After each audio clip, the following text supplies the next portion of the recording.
আল্লাহর ভয় চলে আসলে তখন আর দুদককে ভয় করতে হয় না। এখন তো যারা আল্লাহর ভয় নাই তারা মনে করে দুদক কমিশনার দেখলো কিনা, আর যার ভিতরে তাকওয়া আছে সে চিন্তা করে আল্লাহর পক্ষ থেকে 2 কমিশনার বসে আছে। বলেন, ডান কাঁধে বাম কাঁধে, কেউ না দেখুক, ওরা কিন্তু আপনার সবকিছু লিখবে।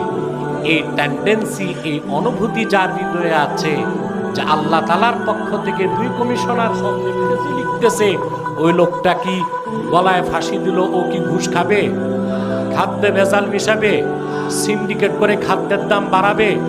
বলেন, দেশ ও জাতির ক্ষতি করবে? অতএব দেশ ও জাতির কল্যাণে তাকওয়া ও তাকওয়া ভিত্তিক শিক্ষার কোনো বিকল্প নাই। আল্লাহ তাআলা যেন এই তাকওয়ার মূল যে শিক্ষা তা আমাদেরকে হৃদয়ে লালন করার ও তাকওয়া ভিত্তিক জীবন যাপন করার তৌফিক দান করেন।